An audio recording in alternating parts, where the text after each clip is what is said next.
招已过，降临！我宣布，哼，要赢了！会就这样坐以待毙？死于这是巅峰猛虎拳。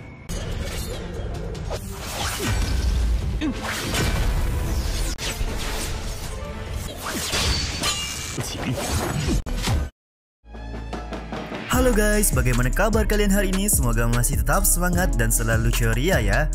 Di video kali ini aku akan lanjut membahas Donghua berjudul JC Duzun episode ke-8 sampai 10. Buat kalian yang belum nonton episode 1 sampai 7 bisa langsung aja menuju playlist ya. Di akhir episode ke-7 kemarin kita diperlihatkan Lin Yun yang mengambil misi tingkat batu roh untuk mengambil bunga api darah. Namun sayangnya misi dari Lin Yun ini harus terhalang oleh keluarga Yun dan bandit Kuang Yan yang juga mengincar barang yang sama. Lin Yun cukup beruntung, di sini dia mendapat bantuan dari gerombolan banteng yang berhasil membuat bandit Kuang Yan tewas di tempat. Bagaimanakah keseruan di episode kali ini? Langsung saja kita ke rekap ceritanya guys. Di awal episode diperlihatkan Kuang Yan yang sudah gogoliran di atas tanah karena keinjak-injak oleh gerombolan para banteng. Lin Yun yang datang menghampiri Kuang Yan lantas mengambil dompet yang ada pada mayat Kuang Yan ini. Rezeki nomplok bagi Lin Yun di mana di dalam dompet Kuang Yan ternyata banyak berisi barang-barang berharga seperti bunga api darah, kuku harimau api iblis, dan bahkan ada teknik angsa liar tingkat lanjut. Sementara itu di tempat lain, Chen Xiao terlihat sedang latihan dengan boneka untuk memperkuat teknik pedang bela diri tingkat 6 yang dia miliki. Bahkan di sini rekan-rekan junior dari Chen Xiao mengatakan jika nanti kembali berhadapan dengan Lin Yun, pasti Chen Xiao akan memenangkan pertarungan tersebut. Tiba-tiba saja ada seorang junior yang datang untuk memberitahu kalau Lin Yun sudah pulang dari misinya. Benar saja di halaman depan Lin Yun sedang berjalan untuk masuk ke dalam pavilion misi. Di sini Lin Yun terlihat sumringah karena berhasil menyelesaikan misi batu roh serta yang paling penting berhasil mencapai puncak tinju harimau dan ranahnya naik ke tingkat 5.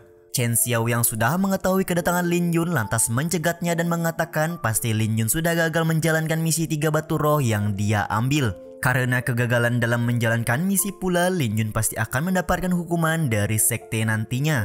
Tidak hanya Chen Xiao saja yang meremehkan Lin Yun, terlihat rekan dari Chen Xiao juga mengatakan kalau sampah seperti Lin Yun sangat tidak pantas mengambil misi batu roh. Namun Chen Xiao yang songong meminta rekannya untuk tenang karena dia sendiri akan memberikan pelajaran kepada Lin Yun. Hal kocak kembali dilakukan oleh Chen Xiao di mana dia memberikan tantangan kepada Lin Yun untuk melewati selangkangannya untuk menyelesaikan permasalahan di antara mereka berdua. Namun dengan sangat percaya diri Lin Yun mengatakan jangan sampai Chen Xiao berbuat konyol lagi dan dia juga ingin melihat apakah Chen Xiao berani menghentikannya pada saat memasuki pavilion misi. Chen Xiao yang kesal dengan perkataan Lin Yun berniat langsung menyerang, akan tetapi hanya dengan satu gerakan tinju harimau saja Lin Yun sudah berhasil menjatuhkan Chen Xiao.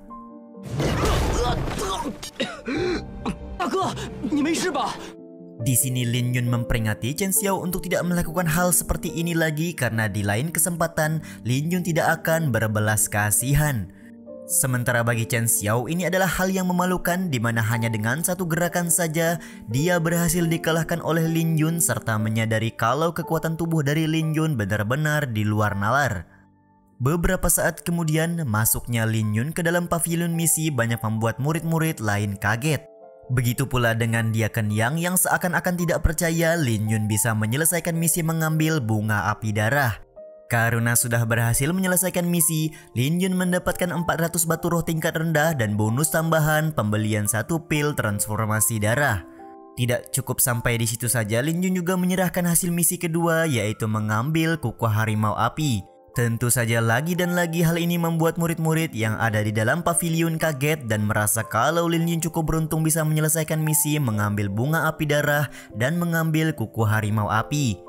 Namun di sini mereka juga masih ragu kalau Lin Yun berhasil menyelesaikan misi ketiga yaitu membunuh bandit Kuang Yan yang dikenal cukup kuat. Tiba-tiba saja dari arah lain terdengar seseorang berbicara dan mengeluarkan sebuah teknik tekanan Ching Yun. Para murid-murid sekte yang mendapat tekanan terlihat cukup kewalahan dengan tekanan yang dibuat oleh orang ini. Sementara bagi Lin Yun, dia cukup bisa menahan tekanan dengan kekuatan yang dia miliki. Ternyata orang yang mengeluarkan tekanan adalah Bai Yufan. Bai Yufan cukup terkesan dengan kemampuan Lin Yun yang bisa menahan tekanannya, serta dia juga mengapresiasi karena Lin Yun berhasil menyelesaikan misi Batu Roh. Tentu saja hal ini adalah sebuah sejarah karena belum ada murid luar sekte yang berhasil menyelesaikan 2 misi Batu Roh sekaligus.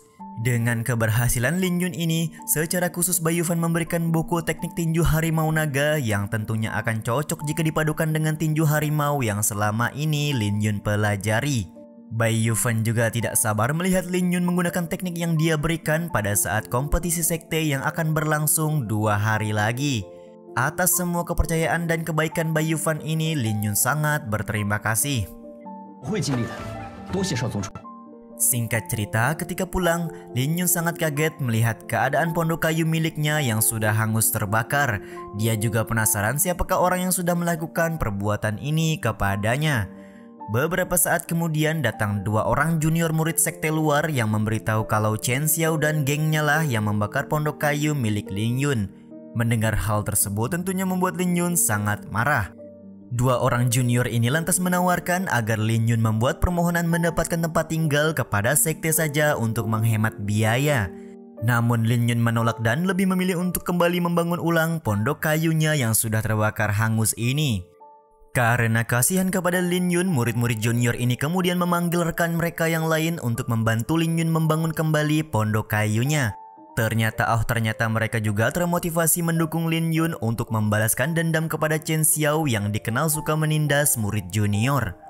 Beberapa saat kemudian mereka berempat mulai membangun pondok. Terlihat mulai dari matahari pagi hingga menjelang malam pondok kayu ini akhirnya selesai dibangun.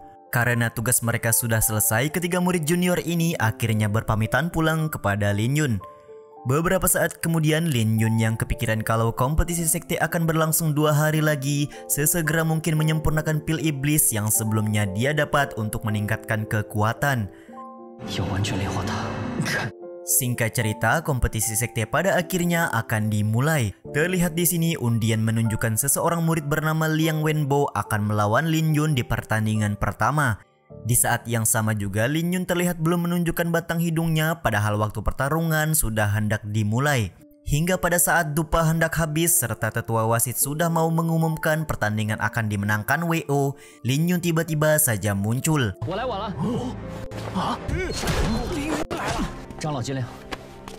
Atas keterlambatannya ini Lin Yun sempat meminta maaf, namun karena harus mematuhi peraturan, siapapun yang datang terlambat akan menerima 3 kali pukulan terlebih dahulu dari lawannya. Dengan songong Liang Wenbo mengatakan sebaiknya Lin Yun mundur jika tidak ingin mati terkena pukulannya. Kesombongan Liang Wenbo ini langsung dibalas oleh Lin Yun dengan mengatakan jangan banyak bacot, aku tidak peduli siapa yang menang dan siapa yang kalah. Pertarungan pun dimulai dengan Liang Wenbo yang langsung melancarkan 3 serangan. Namun secara mengejutkan 2 serangan bisa dihindari dan 1 serangan bisa ditahan oleh Lin Yun.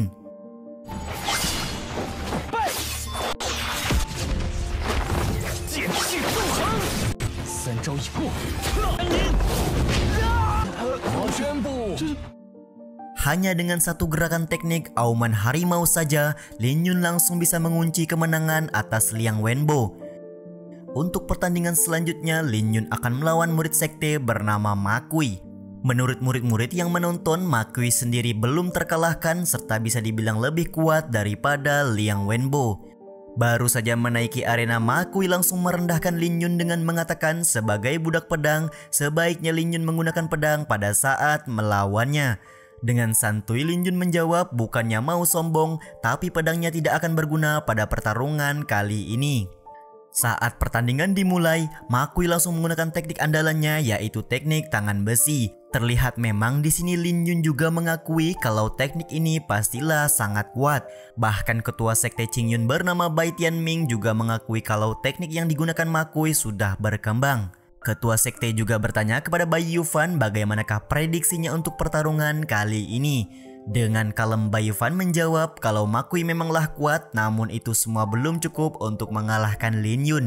Perkataan Bai Yufan ini cukup beralasan di mana dia sendiri sudah mengetahui kalau Lin Yun berhasil menjalani misi Batu Roh serta membunuh Bandit Guangyan. Semua itu juga diperkuat setelah Bai Yufan secara langsung sudah menguji Lin Yun menggunakan teknik tekanan Qing Yun di pavilion misi beberapa waktu yang lalu. Tentu saja perkataan Bai Yufan ini membuat ketua sekte cukup terkejut.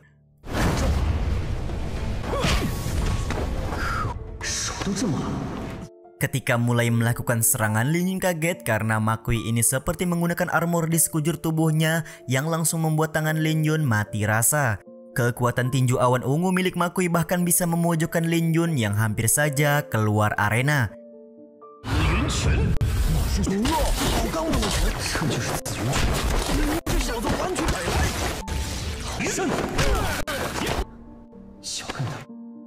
Setelah kejadian ini, ketua sekte kembali bertanya kepada Bai Yufan masihkah yakin kalau Lin Yun bisa memenangkan pertandingan. Dengan sedikit khawatir, Bai Yufan mengatakan kalau Lin Yun tidak mungkin selama ini dan masih yakin kalau Lin Yun akan memenangkan pertandingan. Sementara itu, Lin Yun sadar tidak bisa melakukan serangan seperti tadi karena semakin lama akan membuat tulang tangannya hancur lebur. Dia juga berpikir untuk mulai menyerang energi Qi milik Makui.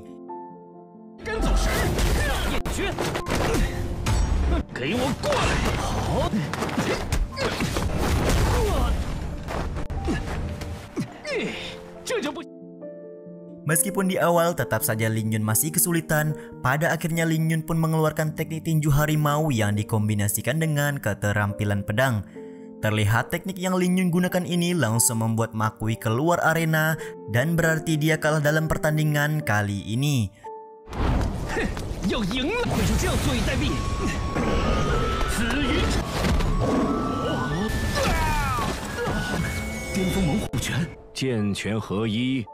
Ketua sekte yang melihat keterampilan Lin Yun menyadari kalau untuk kedepannya Lin Yun pasti akan sangat sulit untuk dikalahkan. Dia juga berbicara kepada Bai Yufan sebaiknya Lin Yun menjadi murid dalam sekte agar bisa mengikuti kompetisi 4 sekte yang akan datang. Bahkan jika di kompetisi Lin Yun masih kesulitan, itu tidak akan jadi masalah karena sangat bagus bagi perkembangan Lin Yun ke depannya. Sementara itu, tetua yang menjadi wasit segera mengumumkan kalau Lin Yun menjadi pemenang kali ini. Namun tiba-tiba saja Makui protes dan naik ke arena pertarungan karena merasa ada kecurangan yang dilakukan oleh Lin Yun. Makui lantas menunjukkan luka yang dia dapat setelah terkena tinju harimau dan menuduh Lin Yun sudah menggunakan teknik licik.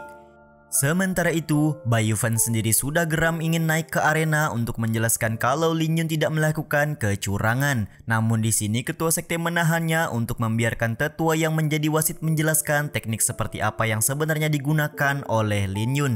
Di saat yang sama juga, Lin Yun membantah kalau dia sudah berbuat curang dan mempersilahkan Makui untuk menggeledah badannya untuk memastikan hal tersebut.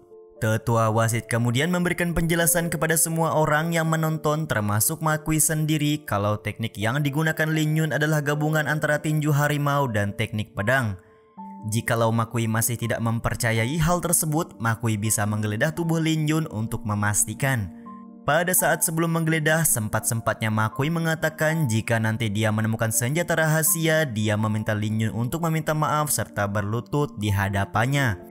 Dengan percaya diri, Lin Yun pun mengiyakan perkataan Makui tersebut.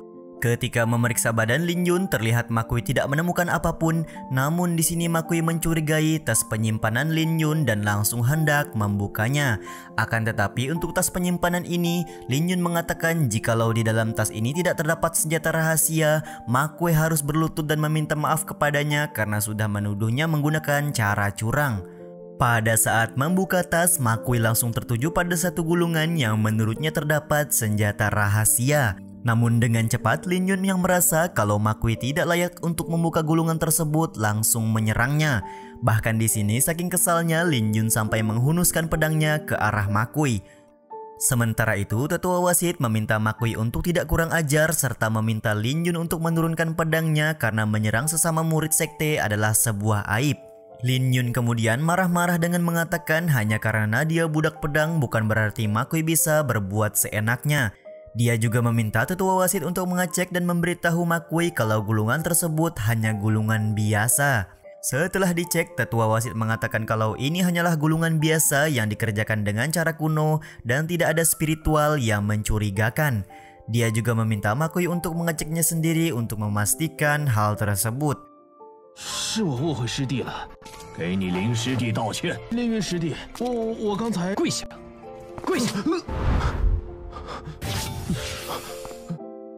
Setelah dicek, benar saja tidak ada keanehan yang mencurigakan dan tentu saja hal tersebut membuat Makui meminta maaf serta menyesali perbuatannya. Namun tetap saja di sini Lin Yun ingin kalau Makui berlutut sesuai kesepakatan karena sedari awal Makui lah yang menuduh kalau Lin Yun berbuat curang. Pada akhirnya Makui pun berlutut untuk meredakan kemarahan dari Lin Yun, serta tetua wasi juga langsung mengusir Makui dari arena karena sudah melakukan perbuatan yang memalukan.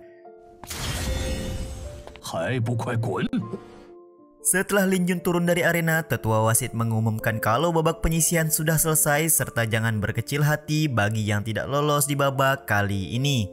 Singkat cerita, Lin Yun yang sudah pulang langsung berlatih kembali keterampilan teknik harimaunya. Kali ini Lin Yun terlihat mencoba teknik ketiga dari tinju harimau, yaitu binatang pergi ke pengadilan. Beberapa saat kemudian tiba-tiba saja dari arah lain Dong Yuan tepuk tangan setelah melihat teknik tinju harimau dari Lin Yun. Dong Yuan sendiri menemui Lin Yun dengan tujuan memberikan sebuah surat karena si kurir surat tidak bisa menemukan kediaman Lin Yun. Ketika membaca isi surat sambil tersenyum tipis, Lin Yun berkata kalau ini adalah berita baik. Tak lama setelah itu Lin Yun mengajak Dong Yuan pergi ke kota air putih untuk melihat situasi pelelangan di kota tersebut. Singkat cerita, malam harinya saat di perjalanan ke kota air putih, terlihat Dong Yuan sudah mempersiapkan ayam bakar untuk Lin Yun yang baru saja datang. Tentu saja Lin Yun yang mencium aroma ayam bakar ini langsung hendak memakan ayam tersebut. Akan tetapi Dong Yuan melarangnya karena merasa Lin Yun terlalu terburu-buru. Dong Yuan lantas bercerita kalau dia mencari bumbu rahasia untuk ayam bakar ini selama 7 hari 7 malam di pegunungan Hengyun. Lin Yun lantas bercanda kalau Dong Yuan lebih berusaha untuk makan enak ketimbang berlatih keras. Menurut Dong Yuan, kalau hendak makan enak dia harus memperhatikan nutrisi yang masuk ke dalam tubuhnya karena itu adalah hal yang penting. Di sini Dong Yuan juga merasa kagum karena Lin Yun berencana pergi ke pelelangan yang cukup jauh tanpa menggunakan kuda dan lebih memilih menggunakan teknik angsa liar. Menurut Dong Yuan, pantas saja kultivasi dari Lin Yun berkembang begitu pesat. Lin Yun pun menjawab kalau semua itu hal yang bukan apa-apa karena memang di dunia manapun kekuatan akan menjadi hal yang paling utama. Meskipun sekarang dia terdaftar sebagai murid luar sekte, namun tetap saja dia ingin menghilangkan persepsi orang-orang perihal sekali menjadi budak pedang tetaplah budak pedang. Dong Yuan mengatakan mending sudahi obrolan perihal hal tersebut serta langsung menanyakan apakah yang dilakukan oleh Lin Yun di pelelangan nantinya. Lin Yun lantas menjelaskan sebenarnya ketika kemarin melakukan misi Batu Roh, dia sudah mendapatkan tulang api darah dan rencananya ingin menjual tulang api darah tersebut di pelelangan nanti. Tentu saja Dong Yuan langsung kaget karena menurutnya tulang api darah hanya bisa didapatkan ketika membunuh binatang iblis dengan satu gerakan saja, serta kalau sampai terlambat tulang api darah tersebut akan musnah. Itulah yang menjadikan tulang api darah ini sangat berharga. Dong Yuan kembali dibuat kaget karena Lin Yun ternyata berhasil mendapatkan 9 tulang api darah di misi Batu Roh beberapa waktu yang lalu. Untuk saat ini tulang api darah milik Lin Yun tersebut sudah dia titipkan kepada seseorang bernama Tuan Tong di pavilion harta. Karena tidak ingin terlihat menonjol, Lin Yun bahkan hanya menitipkan 4 tulang api darah kepada Tuan Tong sebagai syarat menghubungi tempat pelelangan. Mendengar perkataan Lin Yun, tentu saja Dong Yuan sangat setuju karena akan lebih aman jika tulang api darah tersebut dititipkan. Di sini Lin Yun juga memperingati Dong Yuan tentang janji yang dia buat dengan seseorang penjual di kota air putih. Karena sudah diingatkan oleh Lin Yun, pada akhirnya Dong Yuan pergi duluan ke kota air putih dan janjian ketemuan di tempat pelelangan dengan Lin Yun yang akan segera menyusul. Setelah Dong Yuan pergi, Lin Yun menjelaskan kalau alasan dia tidak menggunakan kuda adalah karena dia ingin menyempurnakan teknik angsa liar tingkat lanjut yang dia dapatkan dari Kuang Yan. Dengan teknik angsa liar ini, Lin Yun memperkirakan dia akan sampai di kota air putih besok pagi. Di sini juga Lin Yun kembali membuka gulungan teknik tinju harimau yang diberikan oleh Hong Lao. Tidak lama setelah membuka gulungan paragraf kedua, tiba-tiba saja dari gulungan terlihat keluar sebuah pedang yang belum pernah dilihat oleh Lin Yun sebelumnya. Pedang ini kemudian menyerang Lin Yun dan berubah menjadi roh manusia.